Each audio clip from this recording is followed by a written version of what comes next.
Son las 2 de la tarde con 39 minutos y le agradezco muchísimo a la maestra Mari Carmen Mora Ávila, orientadora educativa y psicóloga de la UPAEB, que hoy hablemos y que continuemos con un tema que es importante hablar, lo que es el tema de cómo actuar ante lo que es el inminente distanciamiento social voluntario. ¿Qué quiere decir esto? Que las personas y las familias se van a guardar en casa unos días para evitar precisamente sufrir el contagio o estar vinculadas. Pero bueno, ¿cómo actuar? ¿Qué hacer, Mari Carmen? Es muy importante asumir que hay grandes retos en este momento con este fenómeno que hasta ahora no habíamos visto así.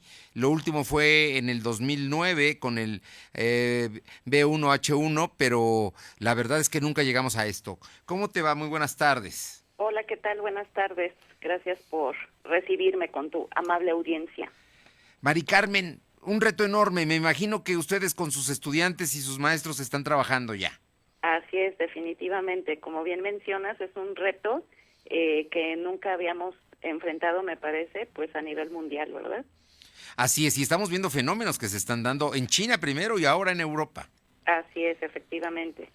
Y ¿Qué, pues bueno, qué ajá. recomendaciones das tú a la gente que lo tiene que hacer porque ya tiene oficina en casa o porque son estudiantes que ya no van a clases presenciales y tienen que trabajar en línea y se vienen otros fenómenos como es la masificación de las vacaciones adelantadas de un mes para los niños? Efectivamente. Pues por supuesto que todo esto va a tener algún impacto psicológico, ¿verdad?, en la población en general, ya sean niños, adolescentes o adultos. Y bueno, como mencionas, en otros países, incluso en algunas ciudades de México, sobre todo las que coinciden con fronteras con Estados Unidos, por ejemplo, de alguna manera han vivenciado esto de quedarse en casa, a lo mejor por fenómenos climáticos, como cuando hay nevadas tan intensas que entonces es imposible caminar, ¿no?, por Sí, las calles o acudir a las situaciones cotidianas externas. Pero bueno, como de entrada ya sabemos que los largos periodos dentro de casa sí pueden ocasionar cierto impacto psicológico, es decir, algún malestar, entonces es necesario considerar poner en práctica algunos factores que le vamos a llamar de protección. sí, El primero de ellos es evitar la sobreinformación, ya que cuando alguien está sobreinformado, en este caso pues a través de las redes sociales, puede elevar sus niveles de ansiedad y detonar a lo mejor algunos puntos de temores que ya de por sí la persona estaba presentando, pero que no se detonaban porque no había una situación externa que lo originara. Si yo me sobreinformo, entonces puedo caer en una situación que se llama hipocondriasis o hipocondría, que implica el hecho de pensar que yo ya estoy presentando alguno de los síntomas, o sí. generar también algunos pensamientos catastróficos con base a lo que se está escuchando continuamente, ¿no? De tantas personas ya están infectadas, en tal población, en tal lugar, ha generado tales consecuencias. Entonces creo que es importante no sobreinformarnos para evitar detonar la ansiedad o aumentarla. Bien, Podemos programar ciertos horarios para solamente estar al tanto, pero sin sobreinformarnos. Y por lo tanto eso va a generar que yo haga uso de otra estrategia que le vamos a llamar afrontamiento positivo. Es decir, necesitamos mantener un pensamiento positivo y resiliente a pesar de las circunstancias.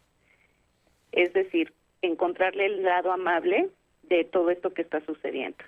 Como en este caso, que estamos guardados en casa como parte de un bien común, como medio de protección a nosotros mismos y a la sociedad en general. Estamos aportando al mundo en general, salvando vidas, etcétera, porque nosotros hacemos caso de permanecer en casa. De pensamiento alguna, positivo.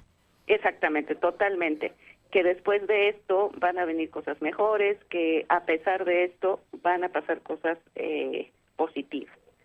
Sí, Incluso pues en este periodo de convivencia más cercana con nuestra familia, ¿no?, que es con quien compartiremos los espacios ahora. Obviamente también utilizar la tecnología, pero a nuestro favor. para mantenernos en contacto con las personas que estén más lejos geográficamente hablando, pero sí asignar algunos horarios para hacer uso de ella. Ujú. Obviamente mantenernos activos dentro de nuestro hogar, por eso era importante lo que mencionaba de mantener ciertos horarios. Sí. Si te Hacer das cuenta, ejercicio, claro, caminar, en fin. es un proceso incluso de autorregulación. Generalmente estamos condicionados a estos reguladores externos, como por ejemplo en el trabajo, tienes que llegar a cumplir tu horario de 9 a 2, por ejemplo, ¿no? Sí. En las escuelas, la entrada es a las 8 y la salida es a las 2. Generalmente nuestra vida gira en torno a reguladores externos. Ahora es una oportunidad para autorregularnos. Entonces era importante que los jefes de familia, en este caso los padres, establezcan estas rutinas y estas agendas donde se organice el tiempo y se incluya precisamente estas actividades de movimiento corporal, actividades manuales, artísticas, para que no estemos enfocados solo en el uso de aparatos. Muy bien. ¿Algún otro que sea una medida precisamente para favorecer nuestra estancia aislada? Claro, además de mantener este horario y cumplirlo para autorregularnos, también será conveniente establecer algunas otras actividades, sobre todo de carácter lúdico, y para las personas que tengan niños en primaria y preescolar, por ejemplo, que Sí. suelen ser los que se aburren más fácilmente. Hay, Tal hay vez, que, en ujú, ese caso, leerles cuentos, ver claro, alguna película juntos, en claro. fin. De hecho, es una gran oportunidad para hacer, por ejemplo, un programa de estimulación sensorial o estimulación cognitiva. Me refiero a programa en el sentido de planear actividades, no Sí. de que seamos especialistas.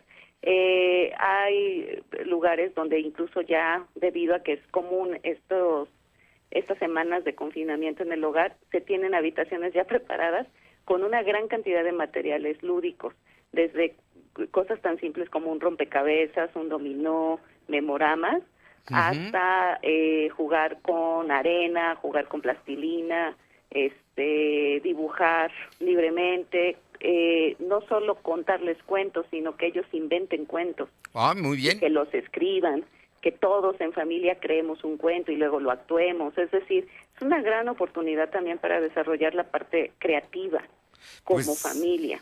Mari Carmen, verdaderamente estamos viviendo una época distinta, ¿no? Y yo creo que Totalmente. tenemos que acostumbrarnos a ello y sacar de la mente la creatividad para poder hacer de estas horas a favor y no en Así contra. es. Y nuestras características resilientes como seres humanos. Es decir, fortalecernos a pesar de estas circunstancias Sí, y generar un trabajo en equipo en cada una de las familias que estaremos obviamente guardados en casa. pues vamos para allá. Digo, Así es, ya no hay clases presenciales en las universidades. La así próxima es, semana será en todo el sistema escolar que no estarán. Hablamos de trabajadores del Estado, de trabajadores de empresas privadas que también van a tener que recurrir por lo menos 2 semanas, las próximas, y así es, situaciones que se están dando poco a poco, pero que van tendiendo a que somos también nosotros mismos y voluntariamente quienes, por proteger nuestra salud y la de las personas que queremos y con las que convivimos a diario, bueno, así es. evitar precisamente el contagio, ¿no? Efectivamente, entonces, si lo vemos del lado positivo, estamos desarrollando características resilientes y también estamos siendo solidarios, estamos pensando en el bien común, lo Ma- cual me parece bastante positivo. Hay que aprovecharlo. Efectivamente, es una oportunidad. La crisis lleva a las oportunidades. Maestra Mari Carmen Mora Ávila, orientadora educativa y psicóloga de la UPAD, muchísimas gracias por estos minutos. Con todo gusto. Muy buenas tardes. Buenas tardes, hasta luego. Son las 2:49.